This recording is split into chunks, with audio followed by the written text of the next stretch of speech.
PDM की 13 जमातों को एक बार फिर मिली इमरान खान के हाथों शिकस्त फाश। कुरम एन 45 में ज़िमनी इंतखाब में इमरान खान ने मार्का मार लिया। JUI के उम्मीदवार जमील खान हार गए। मुख्तलिफ इलाकों में PTI का जश्न। शहबाज गिल, शाह महमूद कुरैशी, परवेज खटक समेत मुत्तादिद रहनुमाओं के तहनीती पैगामात का ट्विटर पर तांता बन गया। पीडीएम की 13 जमातों को एक बार फिर मिली इमरान खान के हाथों शिकस्त फाश।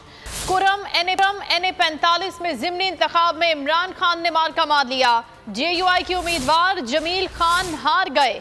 मुख्तलिफ इलाकों में PTI का जश्न। शहबाज गिल, शाह महमूद कुरैशी, परवेज खटक समेत मुत्तादिद रहनुमाओं के तहनीती पैगामात का ट्विटर पर तांता बन गया। PTI का हकीकी आज़ादी मार्च सिर्फ बोल दिखा रहा है। 24 घंटे हकीकी आज़ादी मार्च, सबसे ज्यादा रील्स और सबसे ज्यादा रेटिंग्स के साथ बोल रहा नंबर 1। सब्सक्राइब करें और बेल दबाएं ताकि कोई खबर रह न जाए।